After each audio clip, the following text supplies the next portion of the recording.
Welcome to Cinema Bing Bong, your monthly film magazine program squeezed overflowing with scented candles, embroidered hats, and limited edition t-shirts in collaboration with Online Ceramics. That's right, it's the A24 special. Not a special like last time, which was a fake special, and I just said it was a special to kind of be silly. This is a real special, and we're only talking about A24 stuff. I'm Amelia, and I'm joined as always by Rebecca. Hey, Raz. Do you think that if I talk a lot about you singing the Temu theme song throughout the podcast, then you won't be able to edit it out? Look, I'm not making any promises, but we might be able to include it somewhere. Yippee! I like it. It's mine. The prices blow my mind.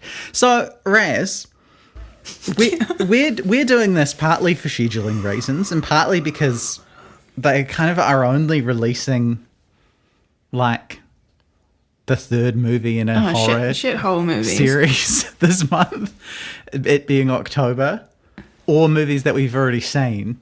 So it was time to drop the special, and we've been thinking about this for a long time. And what I wanted to know from you is why A24? What's the deal? Who are these? Who are these losers? I thought that you were going to do this bit because I didn't really look at what it is. All right. Well, do you want to put the question back to me? Amelia, a lot of our listeners will be wondering. Okay. What is A24? I've heard about it on the streets and on the internet forums, but I've never actually bothered to look up the Wikipedia page. Well, Rebecca, I'm so glad that you asked. A24 is an American film distribution and production company. Boo. Starting in distribution and then moving later into production. They're named after a motorway in Italy. In Italy? Yeah, I think it goes to Rome. As all roads do. Oh my god! But this one quite straightforwardly. Yeah, as all roads do, it goes to Rome. The A24. And the thing about A24. So it's like indie movies. I think most people listening know the kind of film that it is. They also do some TV shows. But I think the reason it's interesting for me is not just because everyone talks about it all the time and they sell scented candles, but it's like, in one way it's filled like the kind of indie hole left by Miramax, which was the Weinstein's production company that financed a lot of indie movies. I didn't think of that. Yeah, so they've kind of come to fill that void, but they've also because a lot of the films I like, they start with that Miramax, Weinstein logo, and you're always like, oh. It's definitely a like, oh, well, okay. But I think the interesting thing about A24 is that they're like consciously a brand. Like they're almost as much a marketing company as they are a film distribution and production house. It's like not only is the film selection very curated, but the A24 branding is like as important as anything else in the movie. And you buy a t-shirt that says A24. You buy the hat that says A24. And you go to see a movie because it's A24, which is like, is very interesting to me. And is like... Yeah, I mean, no one's going to see a movie because it's Sony or whatever. People aren't even going to see a movie because it's like hopscotch or whatever, which if you bought indie movie DVDs 15 years ago, you've probably seen the hopscotch logo. It's a throwback. I think they still make movies, but if you see that logo, you're like, oh, it's that company that does that thing. Rushing to theaters for Studio Canal. No, they're not, but they are for A24, and it's like, it's interesting to me because partly it seems very like modern. Like there's a music company called Teenage Engineering that is kind of similar, although more shit, because they're more just a marketing company and like a lot of their products just suck. But it's also kind of like old studio shit where it was like, MGM made a certain kind of movie. Universal made certain kinds of movies, and you would go and see the person that you liked because they only made Universal movies and they made movies in this genre. There's a lot to think about. What do you think, when you hear that a movie is A24, what does that make you think the movie is going to be like? maybe a little bit lame. A good, strong start to this.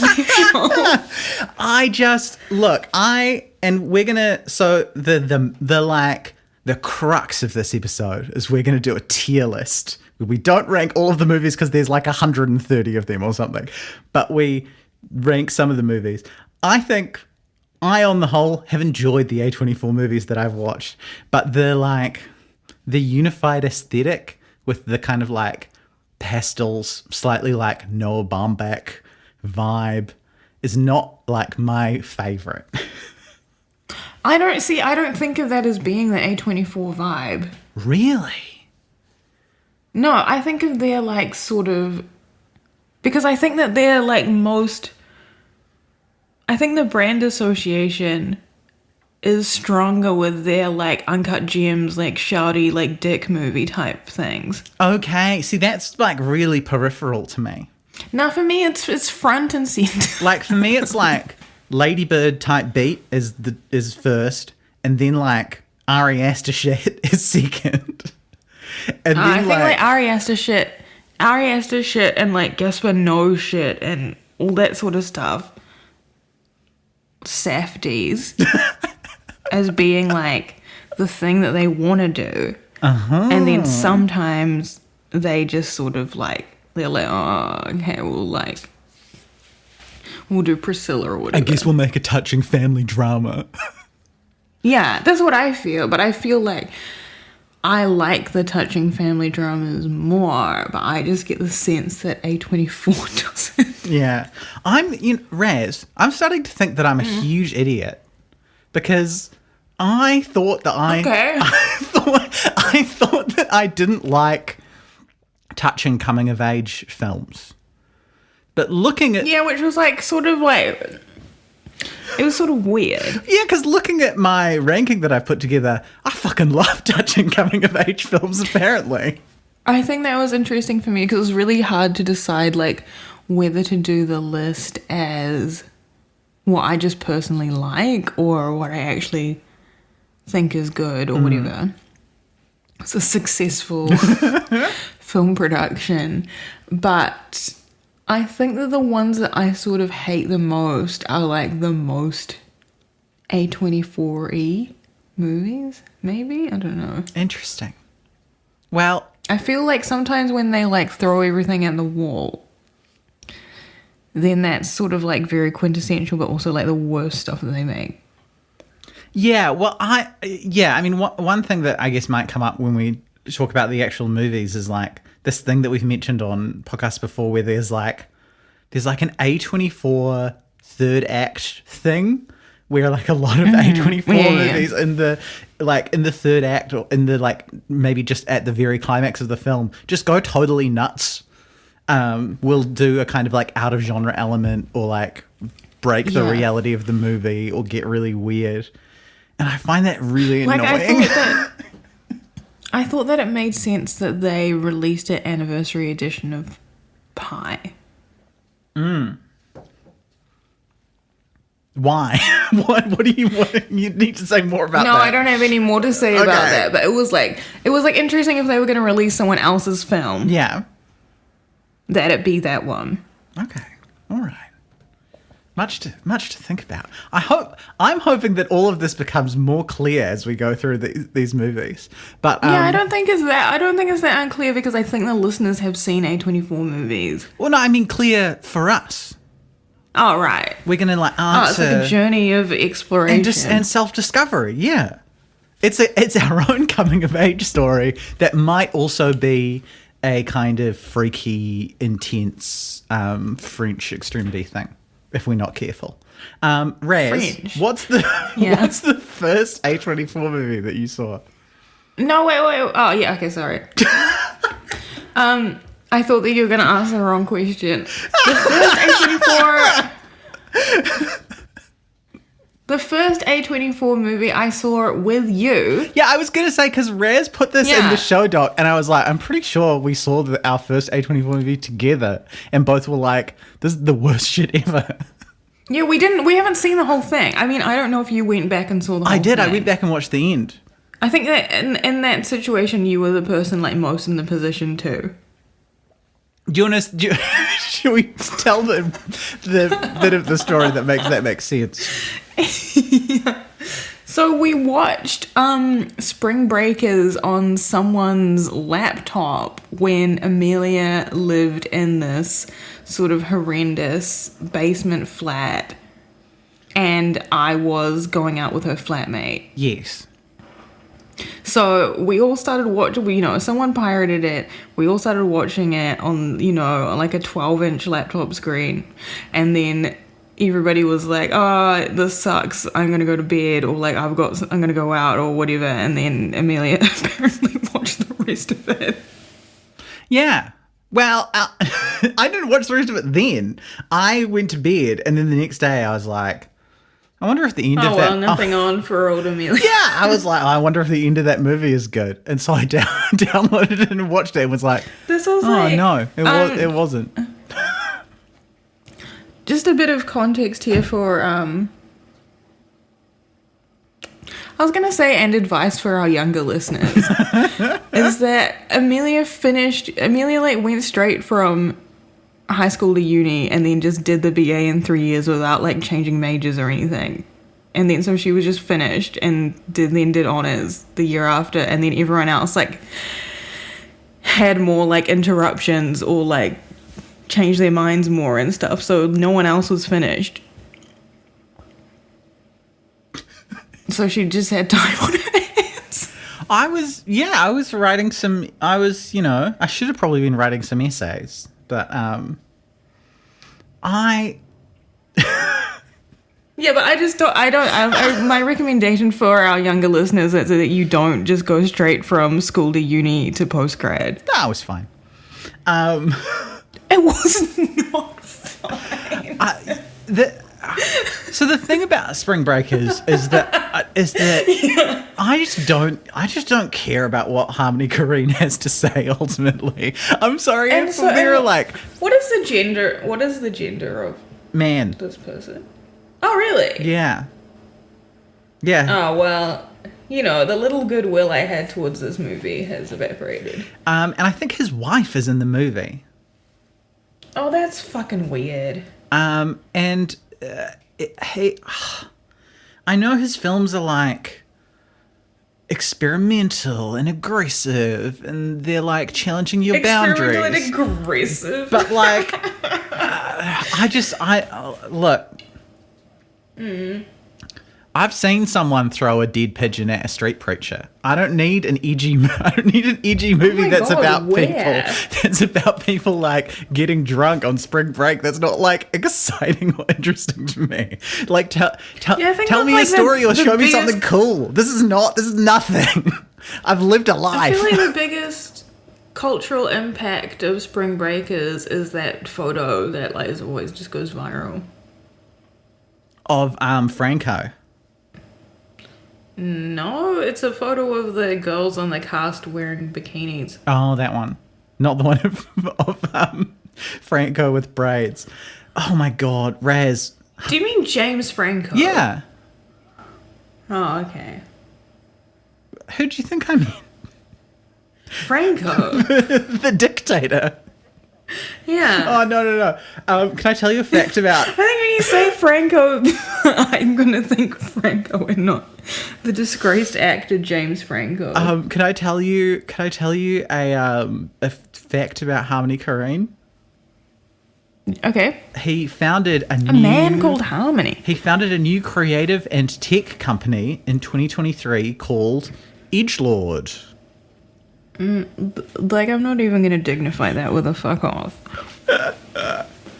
Oh, and I've just found out the worst thing about him. I thought he was French. Turns out he's American. Boo, fuck off. Yeah, he's not. I knew he wasn't French. His name's Harmony I thought that he was an American woman. Get away from me. Oh my god. This is a musical episode. This is a musical episode. So that was our introduction to it. And it's been... And then the second one I saw was Room. Which is like also... Not also, it's just not very like quintessential A24, I don't think. I think the second one I saw must have been Under the Skin. But I wasn't at the time aware of A24 wasn't really like a phenomenon at the time. So I just thought it was a cool movie. It wasn't really until like the Ari Aster stuff started coming out that I think people started being like, ooh. Yeah, that's why I think that Ari Aster is the quintessential A24. Well, he's like producing half their movies now as well, isn't he? Yeah, but Amelia was on this podcast saying that the touching family drama stuff is the bread and butter. Well, we'll find out, won't we?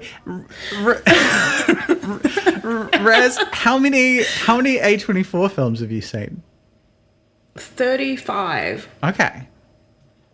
I think I've seen a similar number. Oh, you didn't count? I mean, I counted, but I was going off an incomplete list. So there were 20. Why? There's literally a Wikipedia page list of A24 films. Do you want me to like count now and then we can cut it out of the thing? Yeah, because I think the cat's doing something. Okay.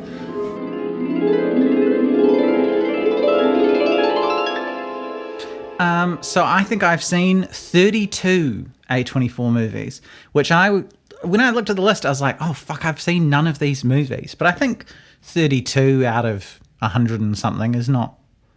Yeah, it's not insignificant, and I think that it would be wild to have seen all of them. It's one of them like fucking Dicks the Musical. Yeah, I think if you've seen like the Oasis documentary, and you've seen Dicks the Musical, and you've seen Charles Swan III, maybe you've spent too much money on candles. Do your own podcast. Yeah, maybe record your own podcast. So does that mean, Raz, that it's time for the ranking? Yeah, and are we starting in the worst section? I think we start in the worst section. Okay, which I've learned is D. Yeah. Because it's Japanese, Amelia told me. So we're using Raz somehow unfamiliar with tier lists that go S for the highest one, and then A, B, C, D, and then sometimes you can have further lower tiers. But I explained why I was unfamiliar with how the tier worked was because of the irony poisoned generation of young people keep making all these videos where you like watch the whole thing and it's still like totally unclear what they think is good and what they think is bad. Yes, I have seen those videos, and it's very like, well, some people might like this, but I think if you do, then you need to go back to recovery school. And you're like, what does this mean? Yeah, and they're like, and that's me, sisters. Yes. And that's me, sisters. So we're starting in D. D for that sucks. D for dog shit. D for dumb movies. Whoa. Raz, do you have any? Whoa. Okay, I wanted to start off by saying, even though I haven't seen it, The Whale. Okay, strong. I wasn't going to put The Whale anywhere because I also haven't seen it. Yeah, I know neither of us have seen it, but obviously it sucks. It might be time to admit on the pod that I'm the world's #1 Darren Aronofsky hater. And I hate all of his movies, and I think they're all terrible. I don't even know. I think I've only seen Black Swan. You haven't seen Requiem for a Dream? No. Or Mother? No. Okay. Well, I think his films are anti-life. I do have movie Tree of Life. I do have a film that I've not seen all of in my D tier, but I have tried to watch it 3 or 4 times. Okay. And that is Swiss Army Man. Yeah, I was going to put it in here too, but I haven't actually seen it either. Yeah, so it's the first film, I think, the first full-length film by the Daniels, who did Everything Everywhere All at Once. And I tried to watch it once and I was like, oh, this is not really for me. And then I got asked to write like a retrospective about them when Everything Everywhere All at Once was coming out. Racist. And so I was like, well, I'll see. What? You know how things went with Everything Everywhere All at Once. Well, no one had seen it yet, so yeah. they were just considered weird guys, and so I was the expert. Mm-hmm. And I was like, okay, I'm gonna see if I can get through this movie first before I decide whether I can do this. And it was just agonizing to me. It's just like... And what were the top 3 ways it was agonizing? Fart jokes. Just so many fart jokes. It's very like cringy.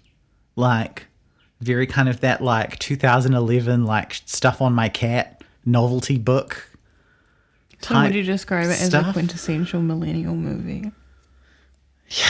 Yeah. I mean, I think people like it. I think it has a cult following, but this and Spring Breakers for me are in the D tier in terms of like, it made me mad watching it. I was just like, fuck off. Yeah. Stop trying to impress me. You're not impressing me. I was going to put it in the D tier even though I hadn't seen it because I was using this logic that I downloaded it. And also I have seen the one where Daniel Radcliffe's arm is a gun. Oh, is that one good? I wanted to see that one. No, it's not good. Okay. Raz, I've got one more movie in the D tier. Oh, I've got like 6. What? Really? Yeah, I put 6 in here. I just ranked all the ones. Okay, so what happened was that while we were setting up, I just ranked all the 35 that I'd seen so that even if I didn't want to talk about them, I could still see where I put them on the list if you wanted to talk about them. Okay, well, I ranked all of mine as well, but I've only got 3 in the like, this is the worst shit I've ever seen tier. Well... You haven't seen one of them. I know there's one of them in here that you haven't seen that I've seen, and it was the worst because you were already like, I'm not seeing. Okay, I shouldn't just get into this without revealing it. Okay, I'll do my one, and then you can do the one that I haven't seen, and then I kind of want to find out where these other ones are once they like come up. Okay. Because that feels exciting to me. Everything Everywhere All at Once I put in D tier. Really? I think that when I saw it, it was B tier. What happened to it? But the reception? Yeah. The fans? They're calling everyone racist who didn't like every single joke in it. That's put it down to D tier. I was thinking about Everything Everywhere All at Once as well, because when I saw it in the movies, I was like, there were parts of it where I was like, this is agonizingly cringy. Yeah. In the same way that bits of Swiss Army Man was. Mm-hmm. Like, the dildo jokes and the, like, goofy little... Oh, it's like, if you told me, like, that the number one references for the film were, like, regretsy and shit white people like the book. Oh my God. I would be like, yeah, sure. Regrets, awkwardfamilyphotos.com. Yeah, it's that kind of shit. However, there is... My life is average. However, some of it was visually brilliant and there was an extremely touching story in it. So I really liked it. I found the story also, not touching. And Michelle Yeoh is like... so charismatic that I think she could kind of rescue any movie. Yeah, I think that she like her yeah. I think she carried the movie, but the sentimental aspect, like just the level of writing of the dialogue was so bad. Well, like, especially I think especially compared to the like sentimental family dramas in the S tier. True. Okay. This movie was just like, Mom, why don't you care what I think? I'm my own person. Feel free to cancel Rebecca in the comments section. And bear in mind that I thought this was a lovely movie, and I cried at the end. So you cried at it everywhere all at once? I was like sending texts being like, I can't believe you recommended me this fucking dildo movie. My other movie that's in the D tier is one I watched literally this morning to prepare for this. And it is the Blackcoat's Daughter, which is Oz Perkins's first film. Which I've never heard of. Well, it was pretty obscure when it came out, and I think a lot of people are only watching it now because of Longlegs. And I think Oz Perkins is Longlegs. Yes, he's the director of the writer-director. He is not personally Longlegs. But yeah, I mean, the other movies in D tier for me are like, they like fucked me off. Like I was, yeah, like I found them really annoying. That's what I was saying before, because like I put Lighthouse in the D tier because it fucked me off so bad, as you would have heard in the last podcast. But a lot of people like say they listen backwards, so maybe they don't know. Yes, I've gotten messages from people being like, I'm up to episode 3. It's really good. And I'm like, okay, well, I hope you like our opinions going forward. Yeah, I find it really confusing because I watch everything from the beginning in a way that is like infuriating to people. When people are like, oh, you should watch this show, like the new season is amazing. And I'm like, okay, I'll just start on season 1, episode 1. So, what was I saying? Blackcoat's Daughter. Yeah, so the other movies on here like Made Me Mad. This movie is just it just sucked. I was just like, this has wasted my time. It was very slow. Yeah, but it didn't have interesting characters. Premise of Blackfriars Bobby. It's like The Holdovers. So there's two teen girls who get left at their boarding school over the winter, but just for like a weekend, but one of them is possessed by a demon. And so she like, yeah. But it was just like, it was just so shit. Like the dialogue was so bad. The dialogue was stilted, and there were long monologues. When they confront the girl who's possessed by the demon, she says "Hail Satan" 3 times. I was like, dog, this is so dumb. And it just was like, it just to me didn't have anything going for it. Like I love in a cool voice. She did, and that made it worse for me.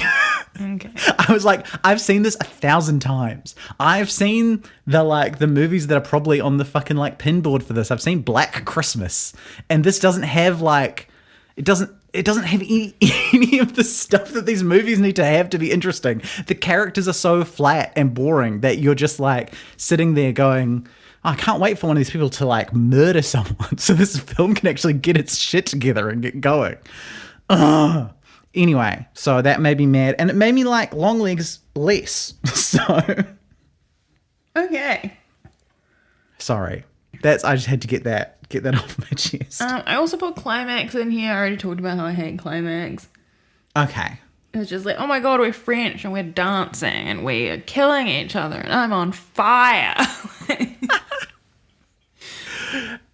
I think there are circumstances where it would be better. But, Climax. Yeah, but I saw it in the festival where you're like, oh, here we fucking go. Okay, no, the movie that I know you haven't seen that I hated, because you already didn't see this director's previous movie because the concept was so offensive. Who is this? I have no idea what this is going to be. Raz, what is it? It's something from Belgium. What? You know, the guy who made the transphobic movie. Oh, the one about the girl who cuts her dick off? Yeah, the ballerina who cuts her dick off. Yeah, that movie was so like fucked up that my sister saw it and she gave me a call to be like, are trans people going to be okay? And I was like, yeah, mate, it's just Are they chopping their dicks off with scissors? Yeah, she was and the movie shows it as positive because she gets the surgery. Yeah, she was like, this movie was just like fucked up and offensive, right? Like, this is not a real thing. And I was like, no. Neither me nor any of my friends are trying to chop off our dicks with scissors. And being like, and then waking up and they're like, well, we had to give you sexual reassignment surgery now. And you're like, fuck you, Dad. Fooled the system. Okay, so you saw Close. Yes. By Lucas Don't. It's I don't know if I talked about this before or not. It's about like two 12-year-old boys who are like best friends, but they're very like touchy-feely. And then they go to high school, and then someone's like, you guys fags, and one of them's like, no, I'm cool, I play hockey, and the other one goes home and kills himself. Yeah, because I remember when you saw this, and you said something to me along the lines of like, I can't believe this director is gay, this film is so homophobic. Yeah, something the movie like was that. really homophobic. And that happens in the first like 10 minutes as well. God, I wish that guy would fuck off. They go on a school trip, and then the teachers all like start like talking amongst themselves and stuff, and they're all like, "Where's Thing?" And they're like, "Oh, yes, it's suicide." Maybe it'd be better if it was. No, don't worry. No, I remember that. I was going to say maybe it's better if it was in Dutch and not French, but it is also partially in Dutch. All right. Are we ready for C tier? Yeah. Kinda crap. That's what C stands for. I think we both probably have past lives in this tier. I moved it up because I felt like I was being a dick. You moved it up. I moved it above to B C because tier. I had it in D, and I was like, Rebecca, like, just fucking chill out for 5 seconds. It's better. It's Okay, way I'm better than copying- fucking like Swiss Army Man I'm putting it back and in the C. homophobia movie. So past lives has a new element of being shit. Because, you know, a central theme, the central theme of the movie that makes it shit is that it sort of keeps enforcing this idea that it's impossible to be a creative and a writer if you live in Seoul. Or anywhere outside of New York, really. And now bloody Han Kang has won the Nobel Prize for Literature. And the character of the sad white boyfriend in this movie, is that not the writer of Challenges? Yeah, there's a writer of Challenges who writes... Incredible. What's the book called? Like Erections or something that he writes in past lives. Something like that. I just found this movie quite dull and flat. Well, we talked about it on the pod, didn't we? Yeah, we already talked about it.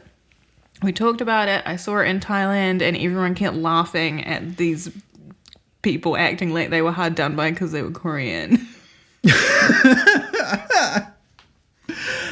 I've got a if I remember correctly, is a Netflix exclusive on my C tier. I got Noah Baumbach's White Noise. I haven't seen this, and now I'm like just looking at the description of it on the list is not what I thought it was either. It's an adaptation of a novel by Don DeLillo. I thought that White Noise was... This is going to sound insane. I thought it was along the lines of Spinal Tap. What? No! I heard White Noise and I was like, oh yeah, white light, white heat. No, it's like a postmodern satire on consumerism and pharmaceutical obsession in contemporary America, except it was written in the 80s, so some of the stuff is different. But I don't know. The movie just had like that Netflix sheen to it where where everything's like overlit. And it just wasn't that good. Movie I've seen is Francis Ha. Okay. Well, you don't watch White Noise, though. Your estimations will fall precipitously. It's like, it's not a terrible movie. It was just whatever. What else? Okay, I've got the Florida Project in here. I've never watched any of this guy's movies. I've seen They Tangerine all seem as really... well. Look, What are you going to say? I just don't want to watch his movies. And I think I'm going to have to because Why? I do a movie podcast now. They're C-tier movies. But yeah, I know. They just don't look that good, so I never watched them. And he's like always retweeting like far right bullshit on Twitter. Oh, okay. Well, that makes it fine because I was like feeling bad for hating it because I thought they were like, you know, while you were saying this, I was like, I don't know if these are like working class movies or if there's somebody masquerading as working class movies. Nah, he's like a rich boy. Yeah, well, Florida Project ends with a stop motion sequence, so. I've got a controversial movie on my C tier. You ready for this, Raz? Is it Love Lies Bleeding? Oh, I didn't even put that on the thing. No, that's going to be in B, I think. I put that in B. More controversial. I saw the TV Club. Oh, fuck off. No. Get out of here. Get out of here. It's Midsummer. Oh, I didn't put that on the list. Oops, I forgot. I put it in B for me. I just don't like Ari Aster's shtick, really. I just don't. It's like, he's like, what if I get super derivative of some 1970s horror movie, but I add in some kind of like extremely horrific family, like real life kind of violent drama. And to me, that's just kind of yuck. It just doesn't, it just makes me feel bad, but is also not scary or interesting. And so I don't like it. Although apparently the director's cut is really interesting and plays more into the evil Northern European tribe being like white supremacists or something. Yeah, I liked the cult stuff, but I didn't like the American family stuff. But I liked it while I was watching it because I saw it in the movies with my two friends, and my friend had like just suggested it and booked the tickets, and they hate horror movies and they just thought it was about something else. Oh, that would have been interesting. And also they like didn't have a jacket, so they had to borrow the person they were seeing's like raincoat, and it was really noisy in the movies. And also their ex walked in on a date and sat in front of us.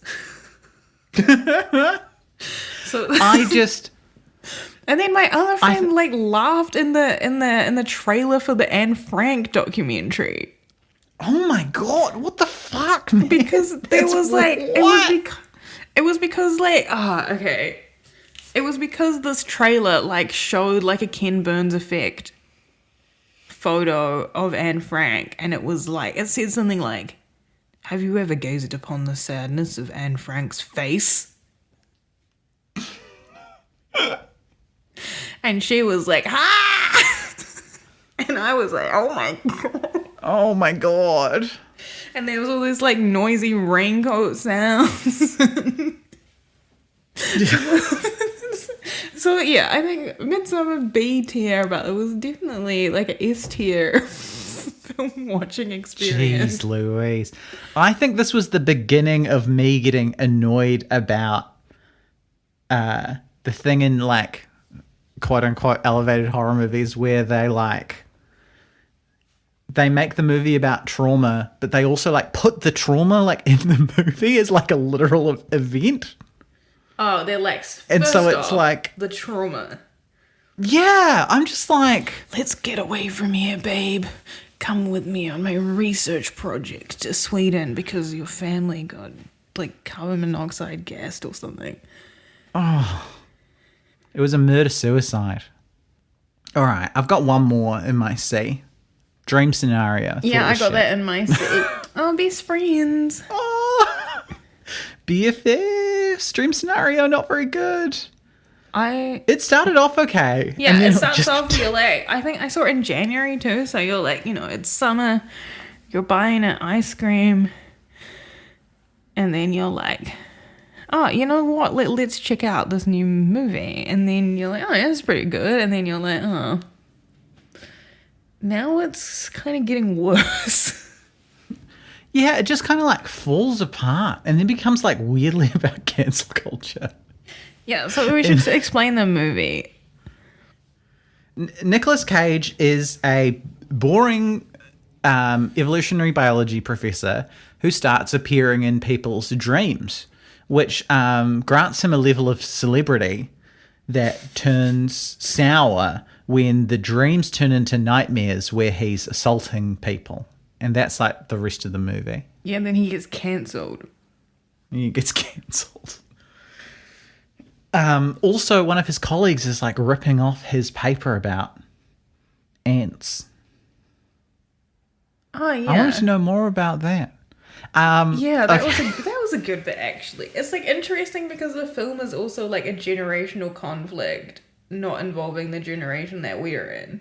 Yes, the generation totally that we're excluded. In is like Michael Cera and Kate Blanchett like trying to.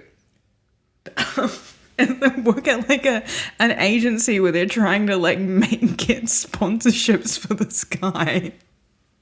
Yeah, they're representing like, unusual celebrities. Yeah, and it was like, yep, that's us. Do you have anything else in the C tier? Yeah, Priscilla. Okay. It's not very good. It was quite boring. Civil War. I think I actually quite liked it, but I don't think it's like a good movie. And also, The Disaster Artist. Okay, fair enough. It's kind of a nothing movie. It's reassuring to hear these movies that I went, oh, I can't be bothered with that, and that they're in the C tier. I'm going to be concerned when they're It's like an important part of our relationship that I always bother to see movies that Amelia can't be bothered to see. I know. It's good. I really appreciate it, to be honest. That's her favourite thing about me. Are we into B tier now? Coming up to our 15th anniversary of friendship. Oh, Jesus Christ. It's too long. Yeah, I know, because we were adults then and we're still adults now. That's why it's extremely fucked up. Okay, B tier. See, this is the one where in the Google Doc for the show, we thought that maybe B tier is where the most quintessential A24 movies reside. Yeah. Because the ones that are worse than this are kind of like more crazy. And the ones that are better than this are like more subdued. Oh, sorry, I also hadn't seen a Ghost Story. I hated that movie. I didn't see that because you really hated it, but I kind of want to see it now. Maybe I'll go back and check that one out. My B tier is like... Rooney Mara eating a whole pie in it by herself. Well, now I really want to see it. So thin. Oh, no. Up and down on that one.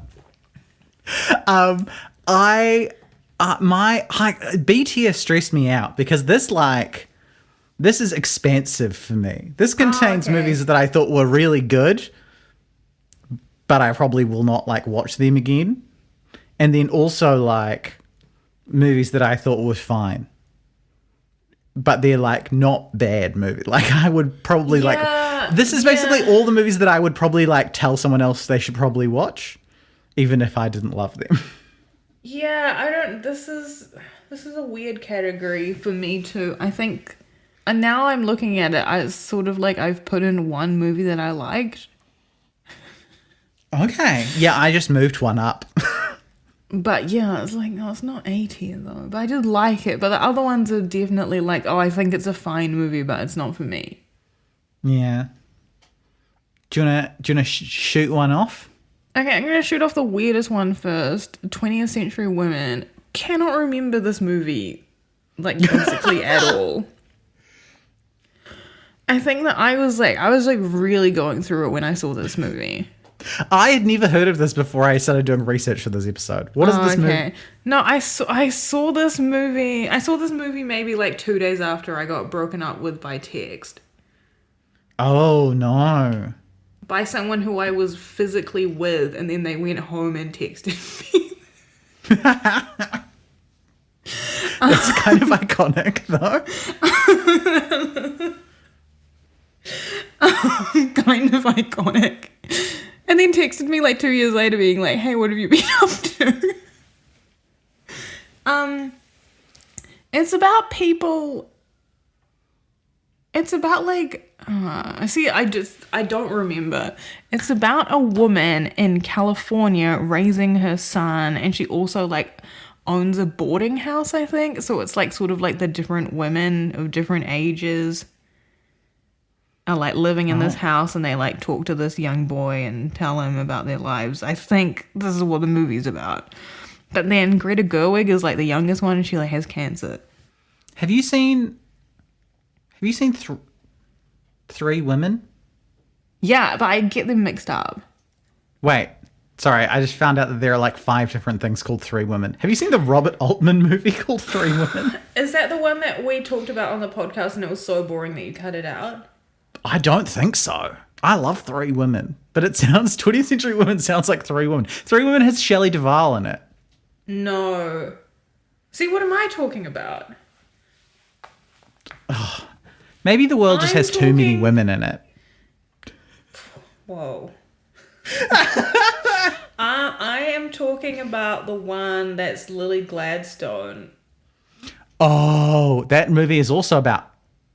What is that called? What, can you find out what that's called? And certain women. Certain women. And Kirsten Stewart's in it. Yeah, we talked about this on the podcast, and it was honestly so boring that Amelia cut the whole segment out. These were the early days. I was bold. Yeah, she like sent it to me to like check, and I'd be like, "Oh, okay." R.I.P. to my 20-minute discussion of... Lily Gladstone was really good in that movie, but most of it is very boring. 20th Century Women. Wow. What? What a film. That I like that you haven't seen and I basically can't remember. Yeah, I think, okay. I've got basically all of the horror movies in here, mostly. Okay. I've got Talk to Me, the Australian one about the phone. I don't know that movie. It was all right. It was pretty good. It also did that thing where it was like it's a metaphor for trauma, but also it's literally about trauma. What do you mean when you say it's the Australian film about the phone? It's an Australian horror movie about an evil phone that... Oh, it's not an evil phone. I'm an idiot. Raz, there's no evil phone in the movie at all. It's about an evil hand. It's the Australian... It's the Australian horror movie about... There's like a hand, and you hold the hand, and you can like call on a spirit from the other world to come and like possess you, and these teens get a hold of it and they do the possession as like a drinking game, but then it like goes too far. It's all right. It's pretty good. Bodies. I saw that on the plane. That was all good. Someone told me to watch that, and I was like, I don't believe you. Pearl X and I think Maxine are all in here. Although I think Maxine is the best one. I put Pearl in A. Yeah, maybe I'll put Maxine in A. I got Beau is Afraid in here. Yeah, I put Beau is Afraid in here too. My favorite Ari Aster movie. I got all kinds of shit in here. I really liked Beau is Afraid in the beginning. I liked the bit where he was in the storybook forest. I fell asleep in that bit. At the movies. But you woke up for the huge penis man? Yeah, I woke up for that. Good. Strong. It was one of those movies where, like, if you see it too late, you know, you see, like, the only time it was on was, like, it started at 8:30 or something, and then went till, like, fucking, like, 11:30. Yeah. And then they start telling some storybook thing, and you're like, oh, I'm asleep. I also put Janet Planet in here. I'm sorry. The Hawaiian Irish food. That was my favorite part of But Was Afraid. Also, they had a New Zealand brand of shampoo in his mum's house. Did they? Yeah. What, like Pantene or something? Amelia, Pantene is not from New Zealand. That one that's called like Monday or something, and everyone was like, "Oh, it's making my hair fall out." The pink Jesus one. Christ. Okay. People always think various shampoos are making their hair fall out. No, I put Janet Planet here as well because I liked Janet Planet, but I don't think it's an A-tier movie. I put The Farewell in here. Okay. I thought that was a fine movie. When we were playing the episode, I was like, is this where the quintessential movies go? And now that I'm looking at it, I'm like, oh, this is where all the, like, pretty good movies go. I put Killing of a Sacred Deer in here. I had that in A, but you know what? You're right. I'm moving it down. I put The Lobster in here too. Maybe The Lobster is an A-tier movie, but you know what? I haven't seen the end of it, so... What? Why? Did you fall asleep again? No, I was writing my dissertation.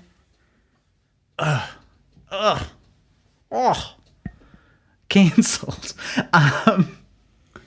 Yeah. I've got The Witch and The Lighthouse in here. I haven't seen The Witch. People love The Witch. Yeah, people love The Witch, but do they just think that Anya Taylor-Joy is pretty?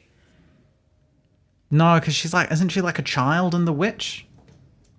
Yeah, but they just like, a lot of people online are teenagers. I don't think she was that young in it. Yeah, she was like 19. Yeah, a lot of people online, they're 19. Yeah. I mean, look, yeah. I didn't, when I was watching it, I just thought, oh, it's some dirty pilgrims. But now that I'm looking at the screenshots, I'm like, oh, yeah. I guess if you were 19, you'd be like, yeah. I want to be just like the bitch.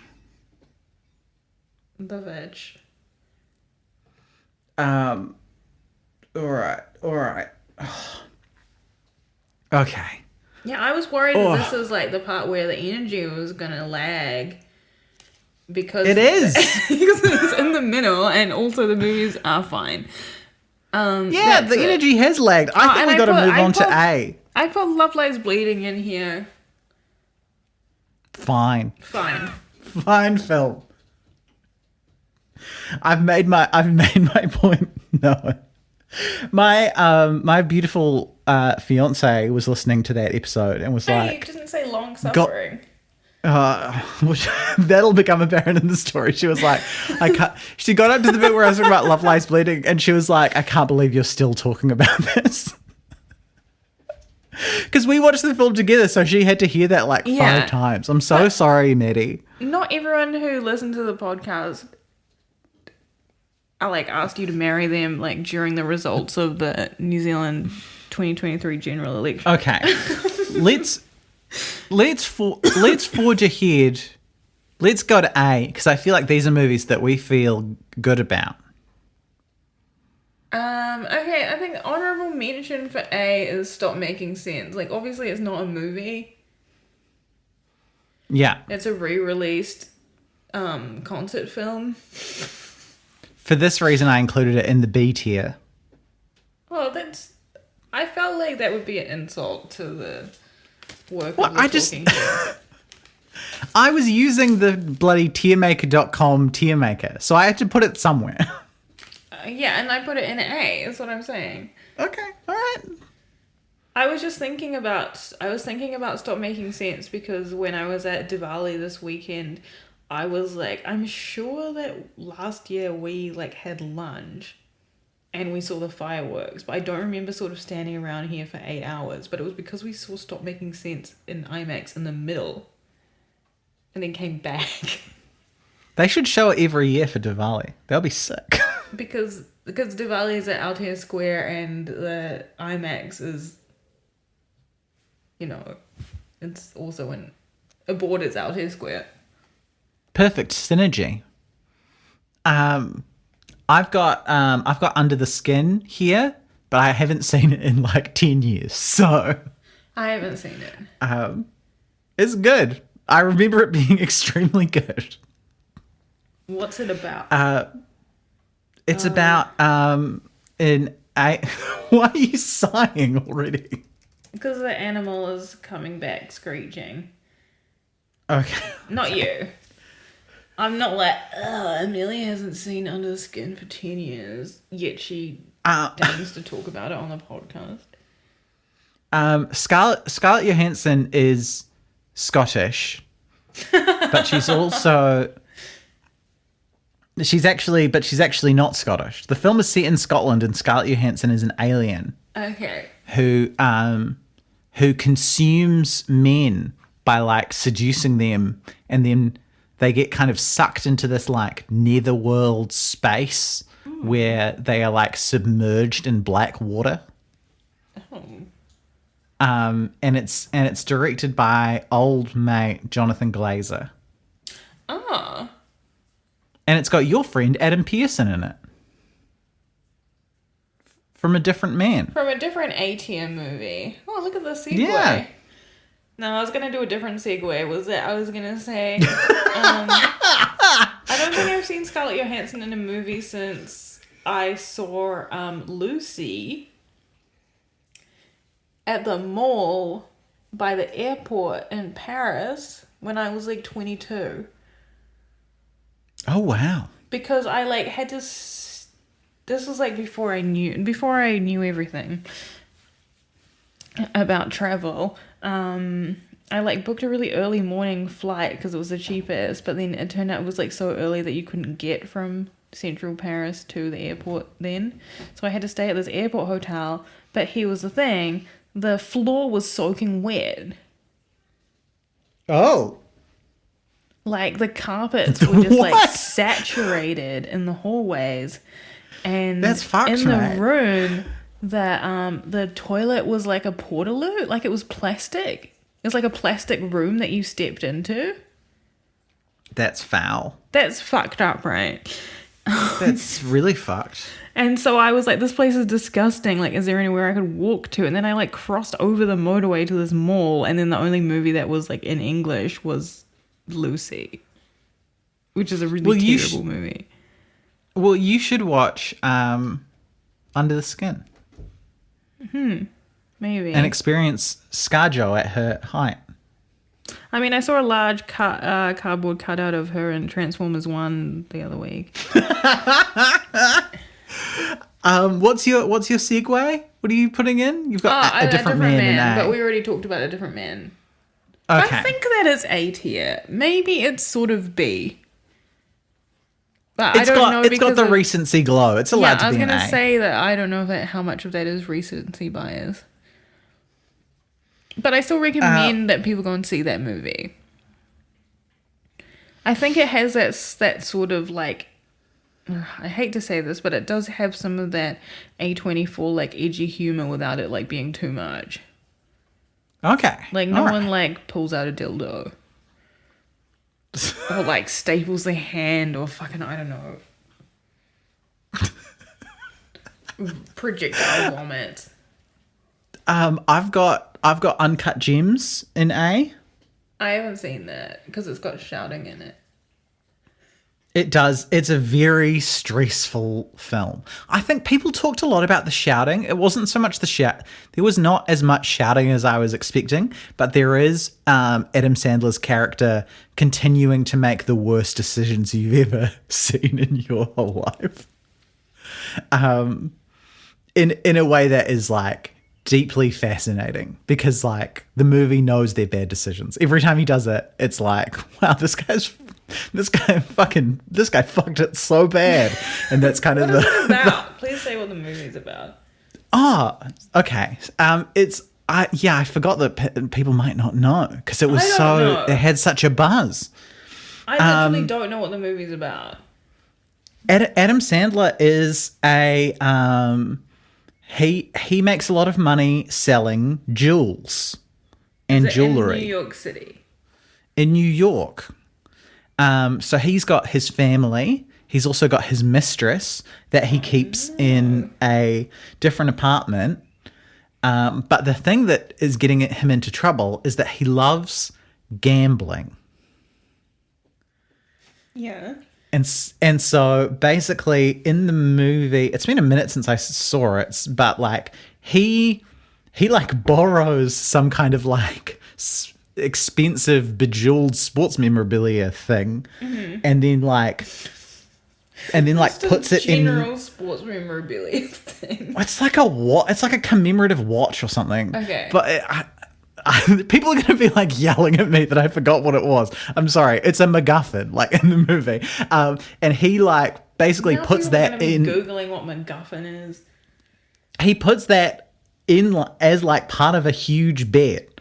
And then everything goes fucked because like he's meant to give this thing back and then he doesn't have it. And so he needs to like win the bet. And so he's like, okay, but what if I bet on this other thing? Then I can win back the money to buy back the thing. And he's just like spinning more and bigger plates until it kind of all comes falling down on him. And what's going to happen then, eh?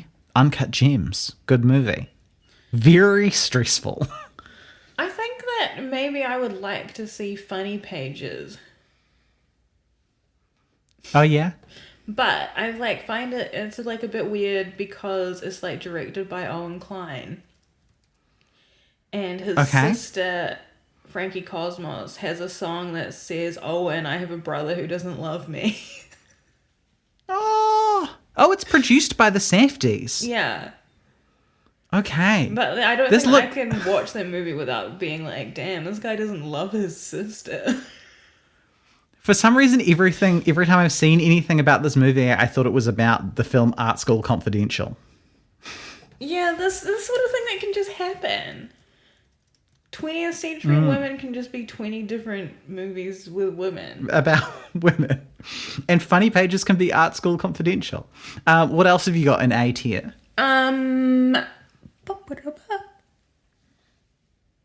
Pearl, as I said. I was put Lady Bird in here. I got Lady Bird in here. I got Lady Bird and 8th grade. Yeah, me too. It's the girl and she's at school. It's relatable and emotional, but like it's not life-changing. Yeah, it's like pretty relatable, good. It's emotional. You're like, oh, I remember that. And then you're like, oh, that didn't happen to me. I was more chill. It's crazy that 8th grade is directed by Beau Burnham. I know. Especially because I didn't like follow his career. Neither. I'd only seen his really old YouTube videos. I had not heard of him at all. I was like, oh, it's that white guy that does comedy raps on YouTube and he's directed a movie. I was like, it's a new person. He should make another movie and stop doing the other thing that he does that I don't pay attention to. Go out with Phoebe Bridgers. Just for me. I don't think that he has been public facing pretty much since Inside came out. Yeah, but I didn't pay attention to that. I just wanted him to make another movie. I'm not going to give him any attention until he makes another movie. I mean, that was like literally 4 years ago. Well, I mean, he's probably busy going like... what's the thing? Bobbing for apples. What are you saying? Bobbing for apples. He's probably busy bobbing for apples and going on hay rides and things with. Are you like making fun of Americans in October? Is that what's happening? Yeah. Yeah, the last section of his life on Wikipedia is 2021. They're probably in a corn maze and have been for years. Oh, he directed Kate Blanchett's special. Yeah, he has not been doing anything that's public. Maybe just kissing. He did break up with his long-term partner. Also, like, he's like only a year older than us, so he's already done enough, really. If I was him, I'd retire. Well, maybe he has. I've only got one more movie in here, and we already talked about it. The Lobster.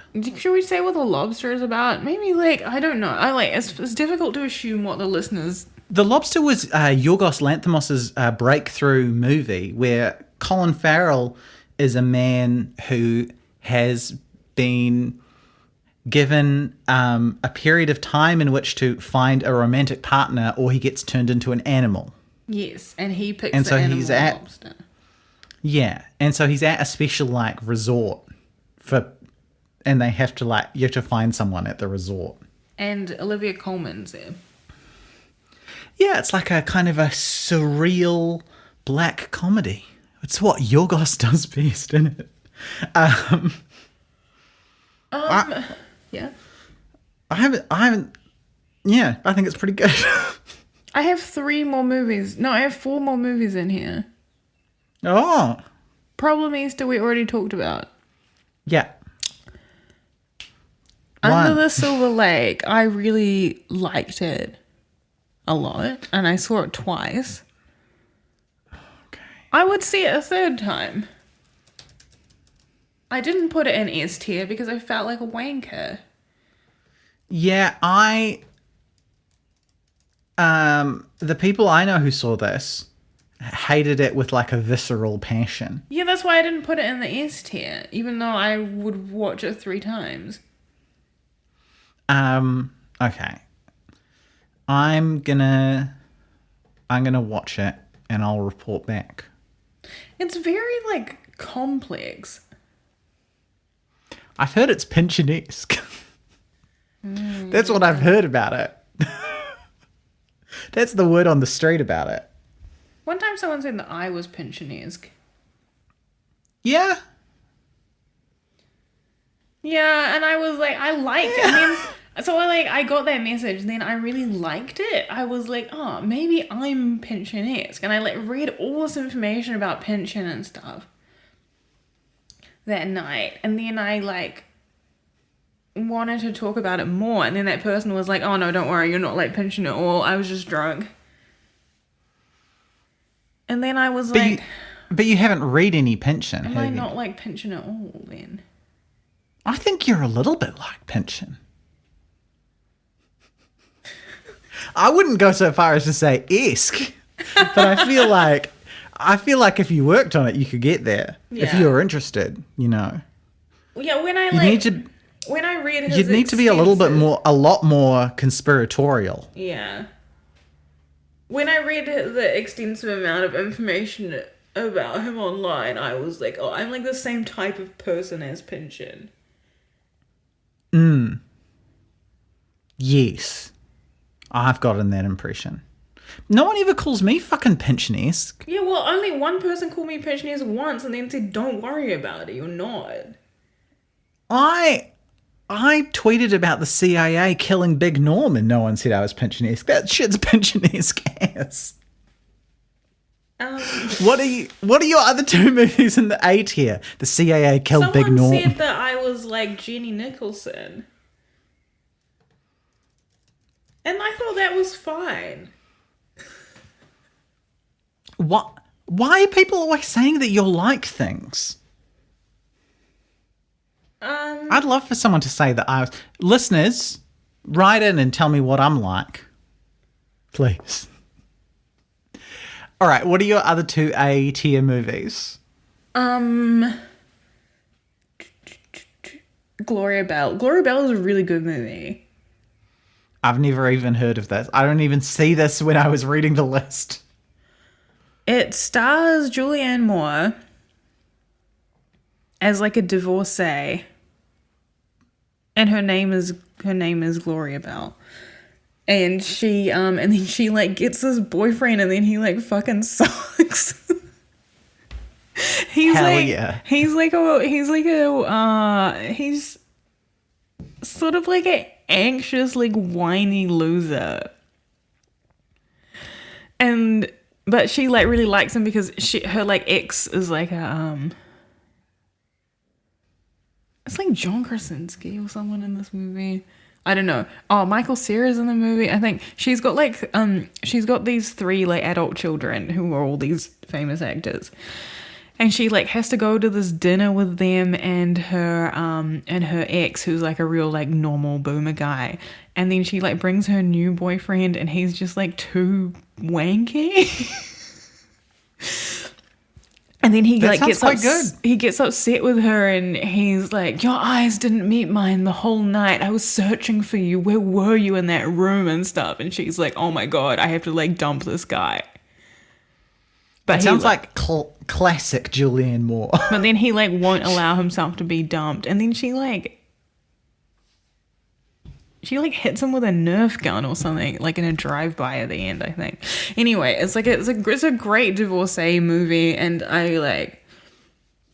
it was very what's that word? Not underrated. That's stupid. Underseen. Oh fuck! I just sat on the cat. How did that even happen? Yesterday, I fucking kicked the cat because I was doing kicking cardio hit and she decided to stand in front of my foot. Jesus Christ.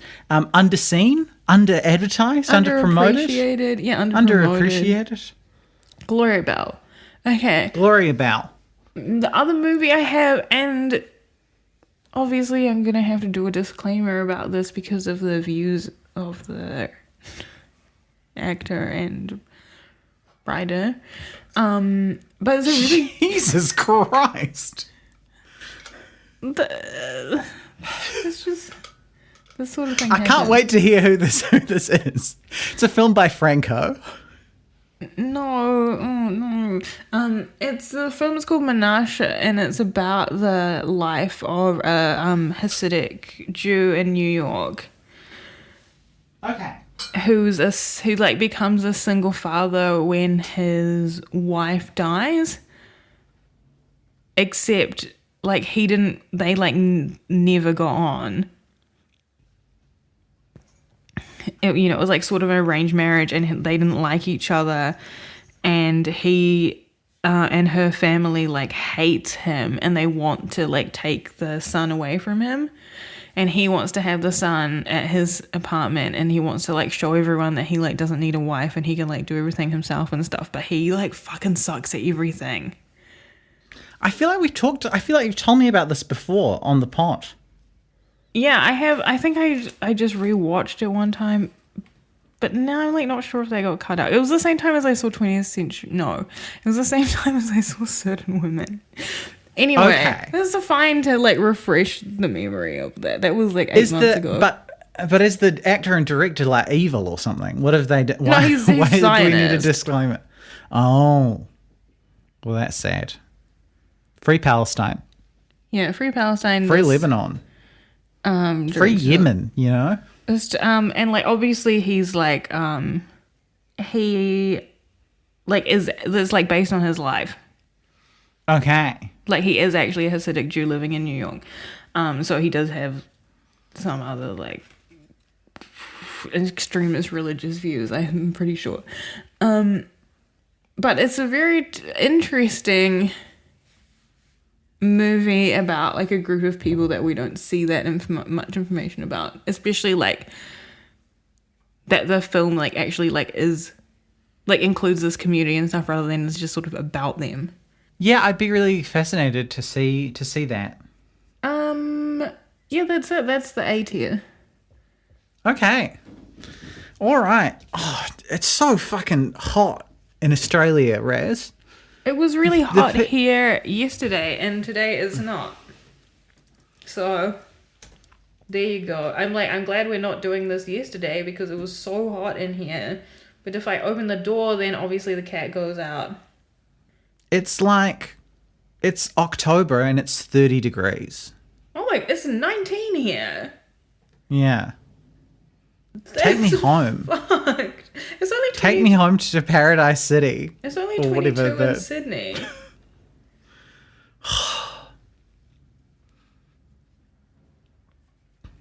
Oh God. Okay, S tier. We're doing it. We're so. I may be sweating, but I'm not sweating this list because I'm so confident in these S tier movies. They're hella good. I've got one for you, Raz. Aftersun. Yeah, which Amelia saw yesterday. On the 2-year anniversary of Aftersun. I was waiting for the 2-year anniversary just to be sure. Oh my God. That's not true. People who I knew who saw it, and like the conversations that I saw around it were And like, no shade this to is them. this is a really sad and touching film that I think any millennial is going to love, and so I didn't watch it because that doesn't sound interesting to me. I thought it was going to be like one of those films where like two 30-somethings yell at each other, and then they reconcile at the end. Right. Which I don't like. I know everyone else likes them. I thought it was going to be like the worst person in the world or something, and so I was like, I'm not going to watch this. Turns out it's it's a touching story about a girl's relationship with her father who died by suicide. Yeah, so I didn't know that Amelia had this relationship with these people who liked the worst person in the world affecting this, but she was like, oh, I'm gonna watch it, but like, I don't think I'm gonna like it. I don't think it's like for me and stuff. And I was like, which I now realize sounds crazy. Yeah, it if you know like what the film is like. Callous. She was like, I totally like don't care what happens. And then she was like messaging me being like, oh no, the girl's gonna die. This is gonna be like my girl. Because there was so much portentous music playing. I was like, oh no. What was the other movie that you said it was going to be like? Oh, Pay It Forward. Pay It Forward. It was absolutely not like the 90s movies Pay It Forward or My Girl, where someone like gets stung to death by bees. No, it wasn't. It was one of the saddest films that I've ever seen in my whole life.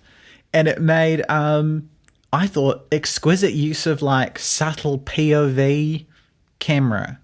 Yeah, it did. I thought the way that they framed a lot of the kind of like interstitial shots was really, really got you in the headspace of being an 11-year-old with a weird dad. Yeah. Yeah. Who just spent Aftersun. all his money on a rug. What have you got? What have I got in the S tier? Moonlight. Hell yeah. Can't go past Moonlight. it. No. In this, I think I am stupid, Raz. This is another movie, I think, because it had so much Oscar buzz. I don't think Moonlight is the film for me. And everyone's like, oh my God, Amelia is so racist and homophobic. No, I didn't avoid it. Like, I did go out and watch it, but I had like relatively low expectations. I thought it was going to be like, one of those soppy movies that wins Oscars. I mean, it's absolutely bizarre that like the Oscar mix-up was between this and La La Land. Well, yeah, fucking exactly. I had seen La La Land and I was like, well, whatever's up against, like, if La La Land's the favorite, I can't imagine what this movie is like. And then I saw it and I was like, wow, that was a breathtakingly intimate portrait of one man's struggle with his own self. I saw it when it came out, so I think I didn't know that much going in. Great movie about one man's struggle with himself. Yeah, it's about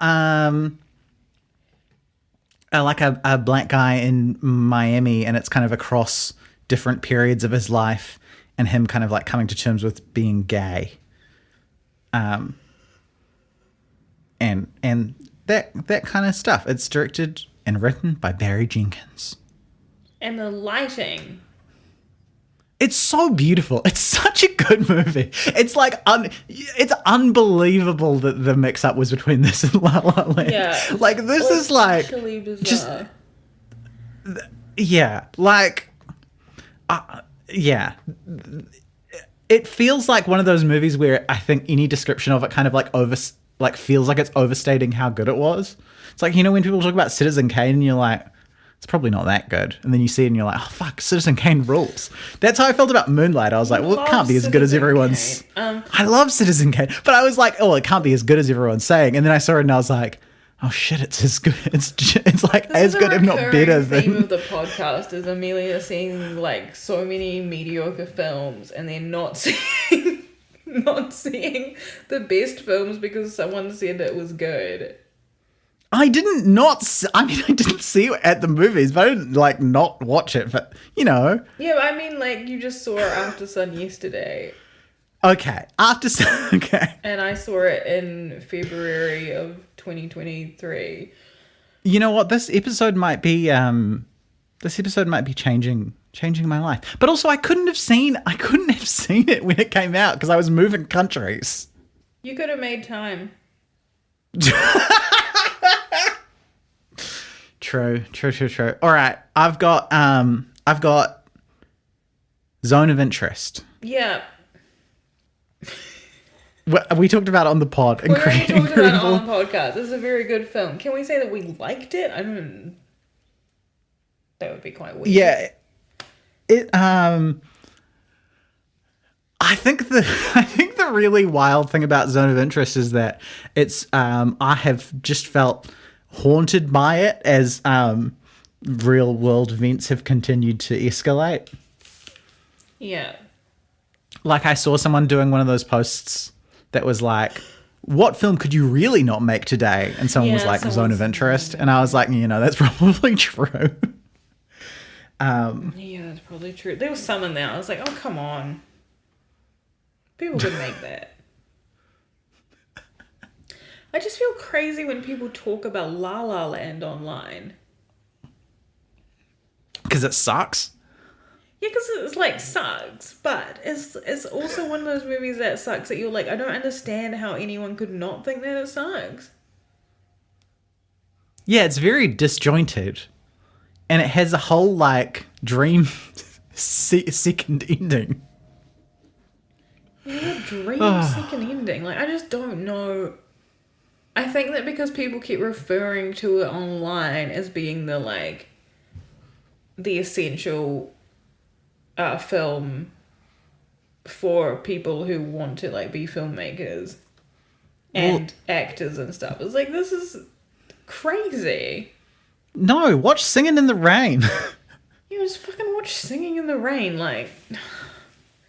You'll get... Watch Singing in the Rain and Under the Silver Lake. Do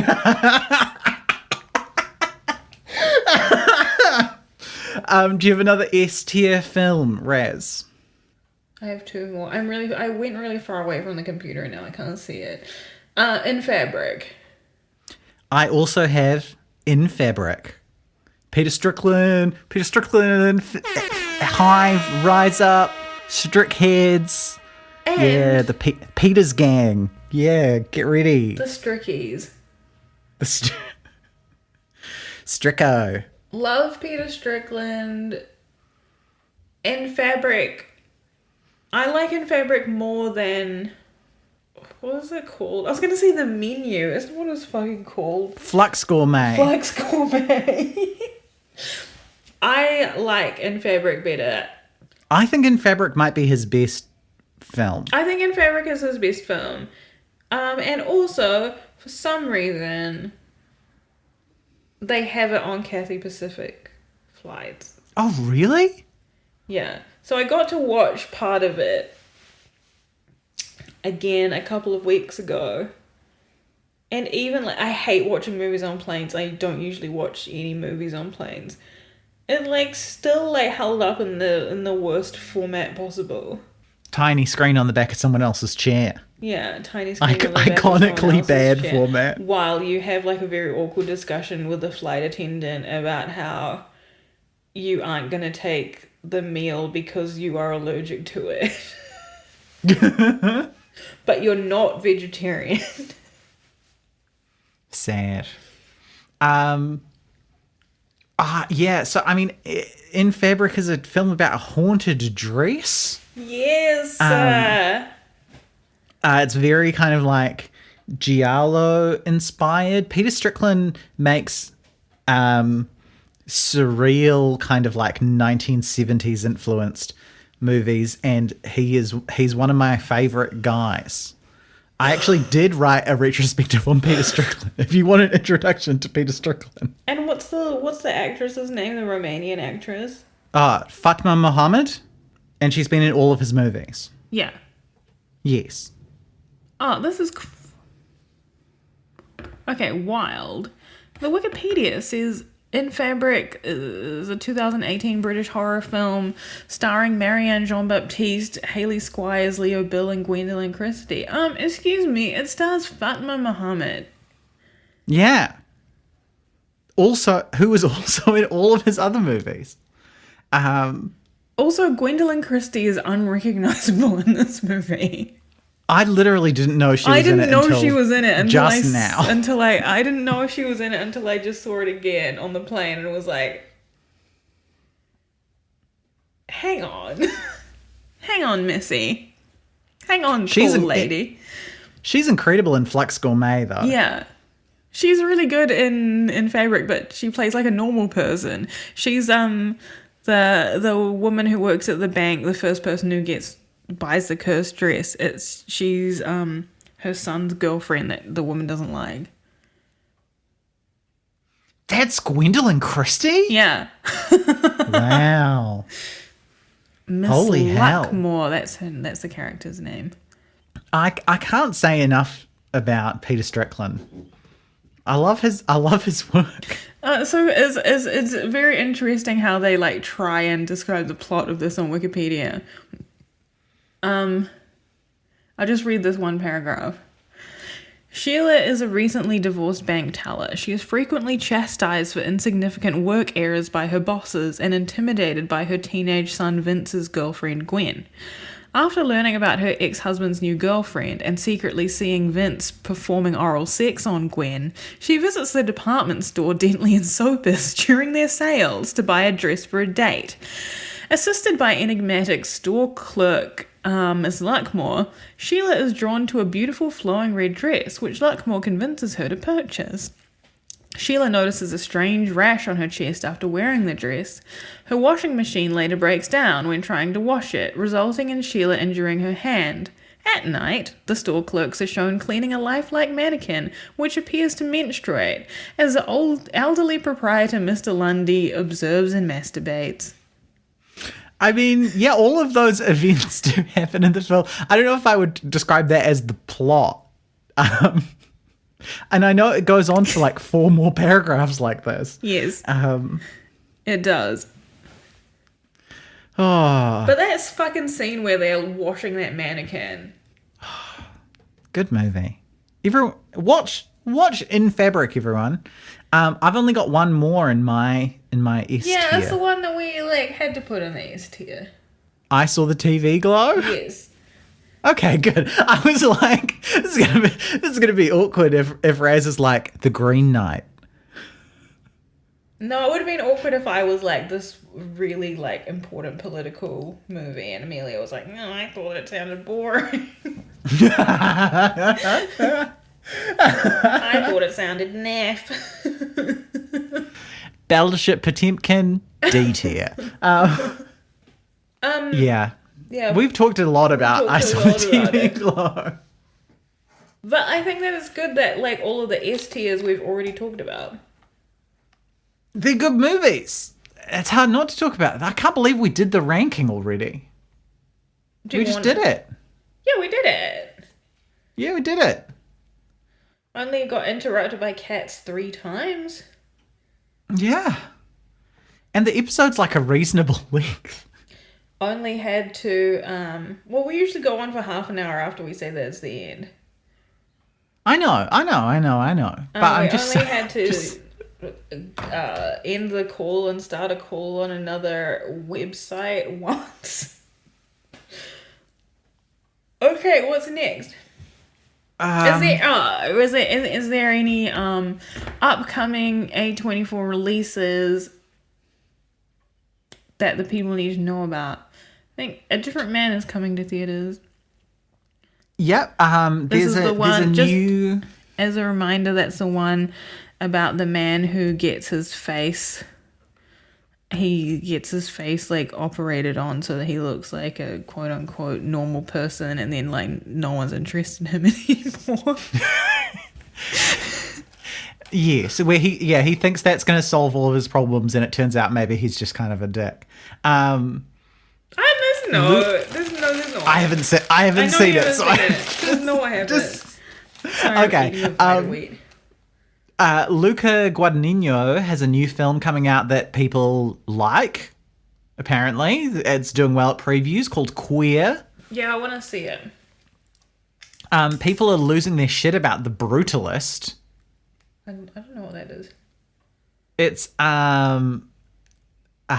according to Wikipedia, a Hungarian-born Jewish architect who survived the Holocaust immigrates to the United States with his wife, but experiences poverty. His wife, but experiences poverty and indignity until he signs a life-changing contract with a wealthy client.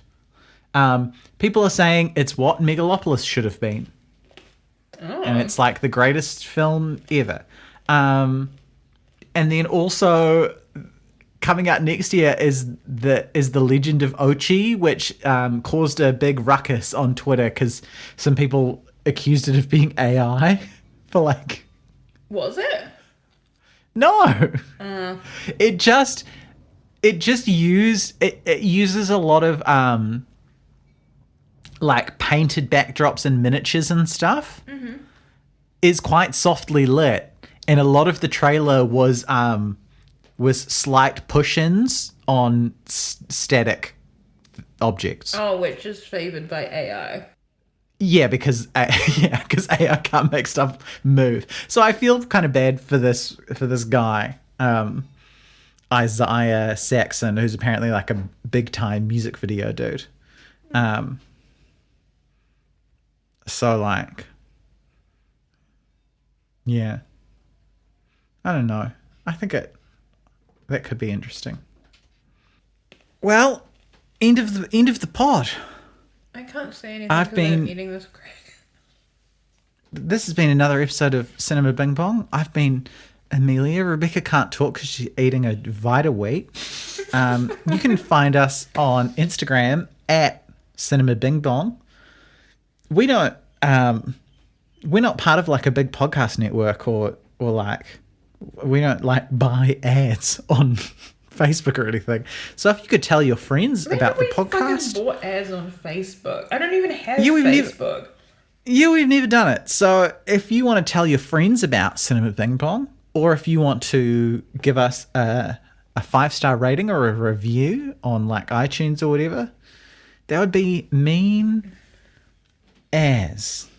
Oh, and we want to get to 1,000 listens. We're on 903. Rebecca. Yes. A24 have come to you and they've asked you to be the director and the writer of the next A24 movie. What are you making? What you mean? I have to come up with a film concept? Yes. That's a really hard end of the bottom question. I need it to be a classic A24 genre. Okay. I want a basic premise and I want a lead. And that's all I need. And then I'll finance your film. Okay.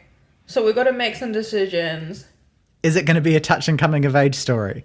Is it going to be a freaky pervert movie? Is it going to be an elevated horror film?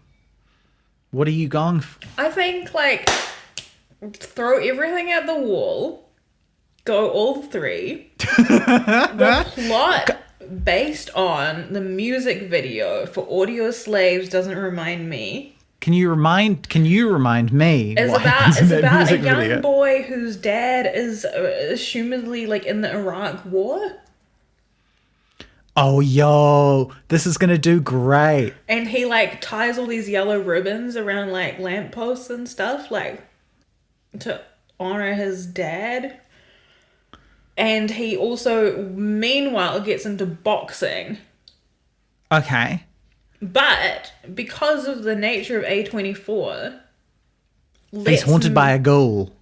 No. No? Let's make his dad at a new war that's sort of sci-fi. Okay. Yep. Cool. And Moon War. It's some kind of moon war. Some kind of like really heavy-handed. So it's like for an You're saying allegory. It's like it's someone we know said allegory like 10 years ago, and it's just stayed in my head. You're making fun of Adam Driver mispronouncing words last time, and now he's never said allegory. Someone we know released a song where they said it. They mispronounced allegory. So it's like a surreal metaphor for the real world. Yeah, and maybe the guy, like, maybe the child is, like, not into boxing. He's into, like, robot fighting or something. That cool, but where's the horror element? You rejected my ghoul. I think that the robots don't look like robots. They just look like regular people. Okay. Is that horrible? Yeah, because is one of them the devil? Saying, is that there's this there's a racial allegory. Oh, fuck off. Yeah. Oh. And then obviously it like turns out that his dad is like on the wrong side of history. Okay. So it's like Ender's Game. I don't know what that is. Okay. But there's also like a lot of jokes in there. Who's playing the dad? Can I suggest someone? Yeah. Andrew Garfield. That's what I was gonna say. Fantastic. We're gonna cast an unknown child actor. Yes. And let's get Sasha in for the mum. Perfect.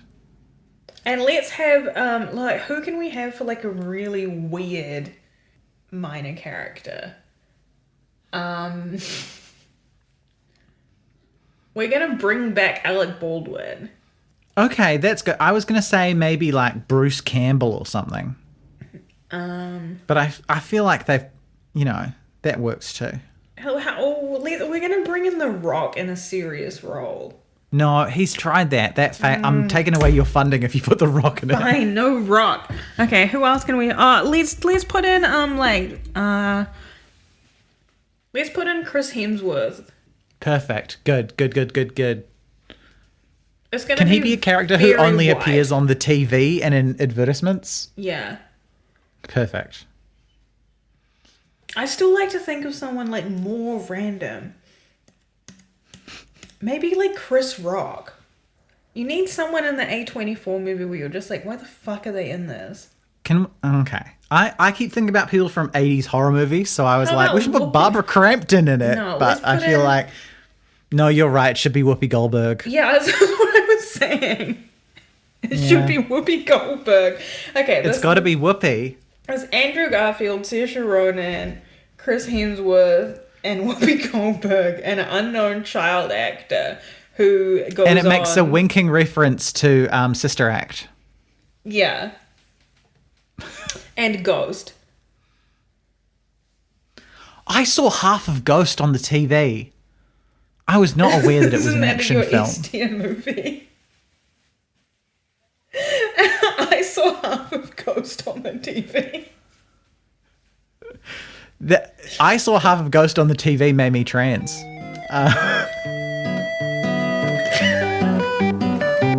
have to leave this in because I want to make it the title of the episode.